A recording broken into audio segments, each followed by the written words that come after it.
الحمد لله رب العالمين الحمد لله حمدا كثيرا طيبا مباركا فيه.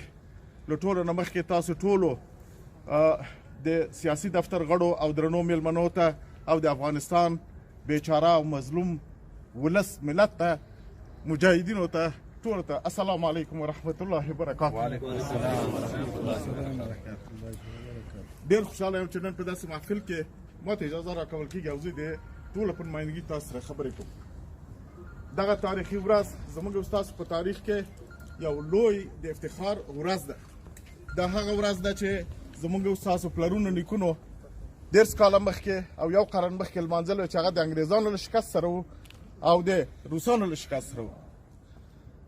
نن لله الحمد موږ چې دغو بچیان یو با له 1900 کلو 20 کلو جهاد او سرښندنې نه دغه ورځ لمانځو چې تاسو به وینئ چې له دغو سره یو څو لحظې وروسته به انشاءالله زموږ د اسلامي امارت قیادت به د امریکایانو اشغالګرو سره د دوی د قواو د خروج او د افغانستان د مجاهدینو د فتح توافقنامه لاسلیک کوي. نعره تکبیر، نعره تکبیر.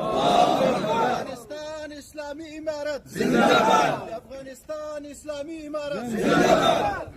د دغه تاریخي ورځې د دغه د ویاړ د ورځې زه مبارکي خپلو ملګرو ته د سنګر مجاهدینو ته او د شهیدانو کونډو او حتی زموږ خپلو بندي او اسیر ورونو ته بالاخره ټول د افغانستان مظلوم او بیچاره ولس ته مبارکي وایم.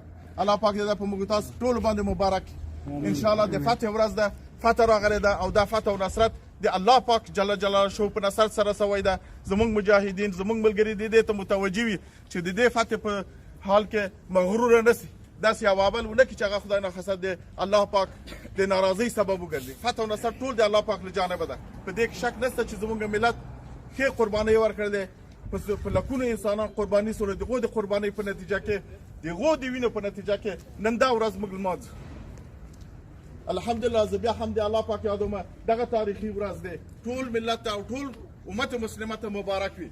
نو انشاءالله الرحمن له اوس نه به یو څو ساعته وروسته زموږ مشر زموږ رهبر ملا برادر اخوان به دغه توافقنامه د امریکایانو د اشغالګرو د خواو د خروج له امریکایانو سره امضا کوي او د دې توافقنامې په اساس به خارجي قواوې له افغانستانه په 14 میاشتو کې وځي او افغانستان به خپل استقلال یو ځل بیا اعاده کوي. نعره تکبیر، نعره تکبیر.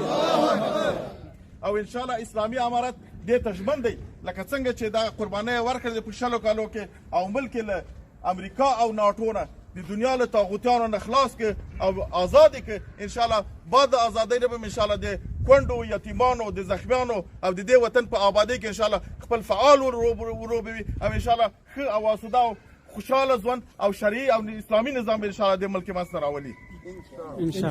نو له ټولو ملګرو ته توفیق ورته غواړم له دې نه چې الله پاک په دې لار کې ورته هغه ورکړي، قدرت ورکړي او حوصله ورته ورکړي. د نن ورځې لمانځل او دغه د تاریخي ورځې دغه ټولو ملګرو ته ټول انډیوالانو ته او ټول ملت ته مبارکي وایم. بالخصوص چې دا د اسلامي امارت په قیادت باندې او د افغانستان د اسلامي ملک او ملت په سرښندنې او د دوی په دغه باندې د اسلامي امارت په رهبرۍ باندې دا سرته رسېدلی دی. یو ځل بیا د ټولو ته مبارکي. السلام علیکم ورحمت الله وبرکاته.